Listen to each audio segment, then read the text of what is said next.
आपको पता है कि ऑल इज वेल और ऑल आर वेल दोनों के बीच क्या अंतर है? कब हम ऑल इज वेल का प्रयोग करेंगे और कब ऑल आर वेल का?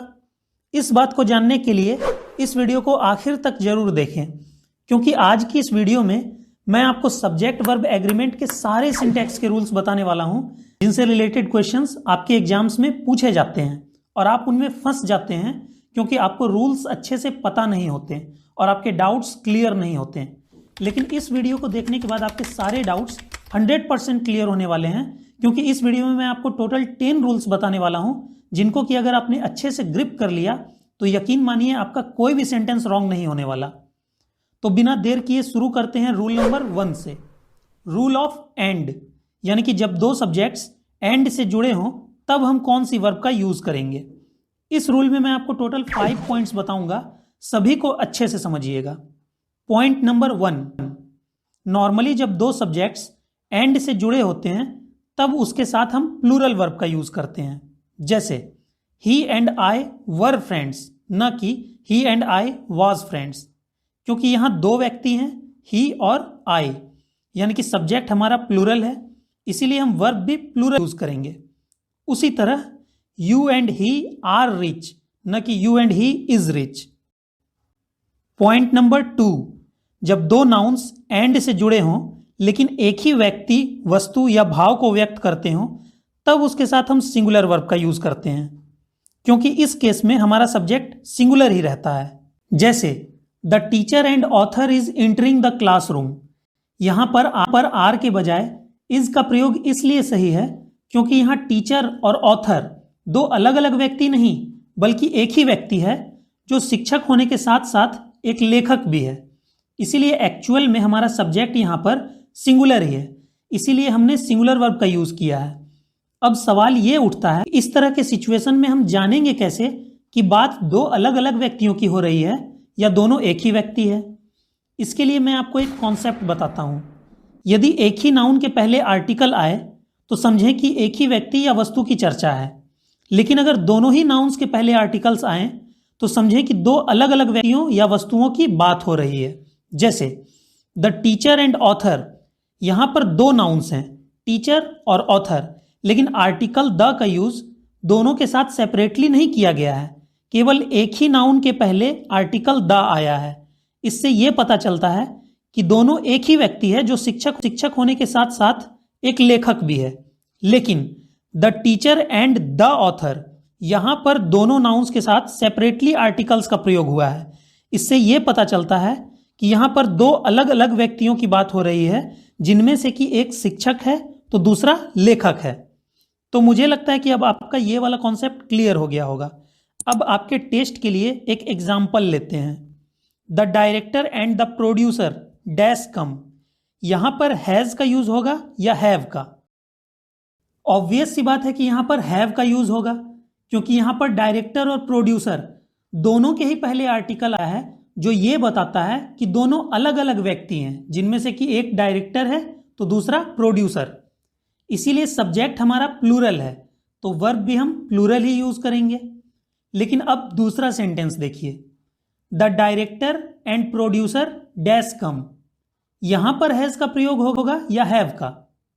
ऑब्वियस सी बात है कि यहां पर हैज का यूज होगा, क्योंकि यहां पर दोनों ही नाउन्स के लिए आगे एक ही आर्टिकल आया है, जो ये बताता है कि यहां पर केवल एक ही व्यक्ति की बात हो रही है, जो डायरेक्टर होने के साथ साथ खुद ही एक प्रोड्यूसर भी है। इसीलिए सब्जेक्ट हमारा यहां पर एक्चुअल में सिंगुलर ही है, तो वर्ब भी हम सिंगुलर ही यूज करेंगे।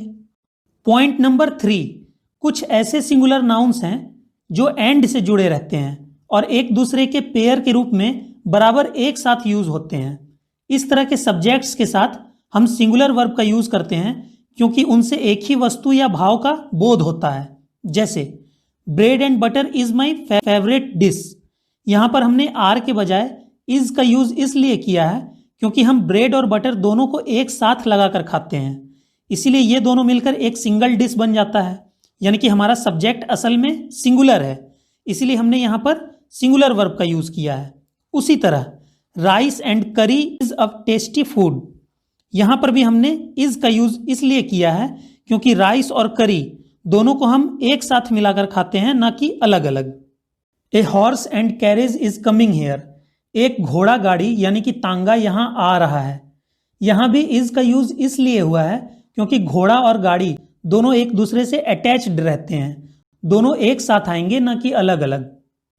पॉइंट नंबर 4, यदि दो सिंगुलर सब्जेक्ट्स एंड से जुड़े हों और उनमें से एक के भी पहले अगर इच, एवरी या नो का प्रयोग हो तो उसके साथ हम सिंगुलर वर्ब का यूज करेंगे, क्योंकि यहां पर हम एक बार में एक ही सब्जेक्ट के बारे में बात कर रहे होते हैं। जैसे each boy and each girl is invited, न कि each boy and each girl are invited.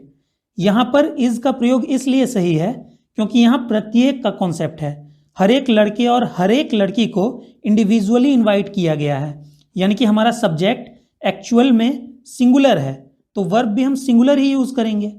उसी तरह every man, women and child was given food, न कि वर गिवन फूड, यानी कि प्रत्येक आदमी, औरत और बच्चे को खाना दिया गया था। No man and no women was present there, न कि no man and no women were present there. Point number 5, जब दो अंक एंड से जुड़े हों तो उनके बाद सिंगुलर या प्लूरल किसी भी वर्ब का प्रयोग किया जा सकता है, लेकिन सामान्यतः लोग ऐसे वाक्यों में सिंगुलर वर्ब्स का ही यूज करते हैं। जैसे 2 and 2 is 4 भी सही है और 2 and 2 are 4 ये भी सही है, लेकिन मैथमेटिक्स की स्टैंडर्ड बुक्स में इस तरह के सिचुएशन में हमें सिंगुलर वर्ब का ही यूज देखने को मिलता है, इसलिए इस तरह के सिचुएशन में आप भी सिंगुलर वर्ब को ही प्रीफर करें। चलिए अब हम बढ़ते हैं अपने सेकेंड रूल की तरफ। रूल नंबर 2, रूल ऑफ और या नोर, यानी कि जब दो सब्जेक्ट्स के बीच में और या नोर प्रेजेंट रहे तब हम वर्ब को किस तरह से यूज करेंगे। तो इसका रूल ये है कि जब दो सब्जेक्ट्स और या नोर से जुड़े हों तो वर्ब अपने सबसे नजदीक आने वाले सब्जेक्ट के अनुसार होगा। जैसे यू और ही इज गिल्टी, यानी कि तुम या वह दोषी है।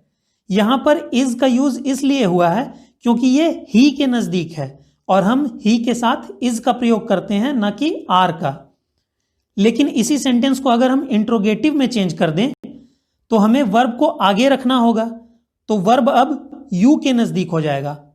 और आपको तो पता ही है कि यू के साथ हम आर का प्रयोग करते हैं, ना कि इज का। इसीलिए हमारा सेंटेंस हो जाएगा आर यू और ही गिल्टी, क्या तुम या वह दोषी है। देखा आपने कितना प्यारा कॉन्सेप्ट है। कुछ और एग्जाम्पल्स लेते हैं। आइदर ही और we have to do this work, यहां पर भी हमने हैव का यूज किया है वी को देखकर। Neither Radha nor her friends were present at the party, यहां पर भी हमने वर का प्रयोग फ्रेंड्स को देखकर किया है जो कि प्लूरल नंबर में है। लेकिन इसी को अगर हम इंट्रोगेटिव में चेंज कर दें तो हमारा सेंटेंस हो जाएगा was neither Radha nor her friends present at the party. यहां पर हमने वर्ब का प्रयोग राधा को देखकर किया है क्योंकि अब वर्ब राधा के नजदीक हो गया है, और राधा चूंकि एक सिंगुलर नाउन है इसीलिए वर्ब भी सिंगुलर ही यूज किया गया है। लेकिन हमेशा याद रखें कि ये रूल तभी अप्लाई होगा जब दो सब्जेक्ट्स के बीच में और या नोर रहे,